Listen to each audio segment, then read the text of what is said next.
Hey, Slater Youth families, hope that you are doing well wherever you are and whenever you are watching this video. Hope that you are doing great. So we've all been to track meets, I think, by this point in our lives, or maybe we've been around track meets, whether you ran in a track meet or whether you just went to hang out with your friends, catch the eye of that special someone while you're there, or whatever reason you went to a track meet. You've probably been there and you've probably seen relay races where they take a baton, kind of like this one, although much shorter. This is a fake lightsaber my son made, the closest thing to a baton I could find. And they pass the baton around in the relay race. And person to person hands it off, and that's how your team wins the race, right? We've all seen that.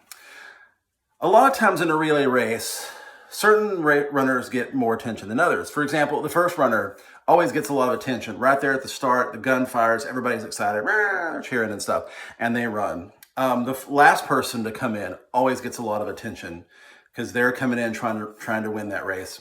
The second and third legs usually, especially of a 4x100, they don't get as much attention. They're usually on the back side of the track. It's harder to see them. Everybody's kind of bored at that point. I don't know, the cheering kind of died down. My coach told me when I was a second leg runner that it's because I was the slowest person on the team. That really hurt. Still crying about it. So not every position gets the same attention. And John the Baptist in our passage in Mark 1 today is kind of that guy that doesn't get a lot of attention. He is mentioned in the Gospels, and of course, everybody knows who John the Baptist is, or John the Baptizer if you want to be non-denominational. But we know who he is, and he did a lot of important work, though, as being the forerunner of the coming of Christ the first time. We ourselves are forerunners of Christ's second return. We are all part of that relay race. When the baton came from the Old Testament and was passed to John, John passed it on to Jesus in his ministry. Jesus passed it on to the apostles. The apostles have handed it down to us. And one day the baton's going to go back to Jesus to finish the race.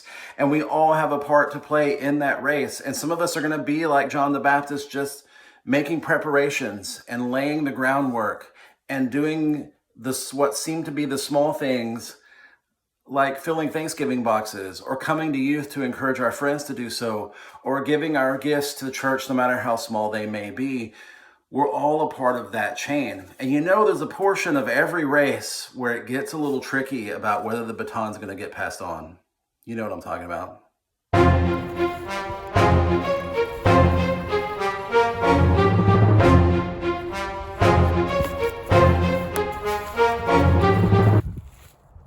And when that happens, we're always worried.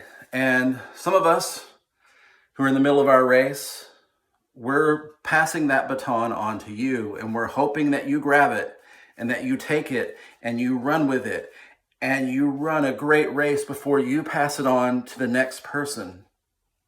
So I pray that in this time of waiting for Advent, that maybe you feel like you've grasped the baton of faith and that you're ready to run. Maybe you're still trying to figure it out. Wherever you're at, know that you are a part of an important chain of people who are passing the faith on, who are passing goodness and love and mercy and light on to people who need it the most. And that ultimately we're all a part of the big team of the body of Christ. So hope that encourages you. Thanks for watching today. We will see you soon.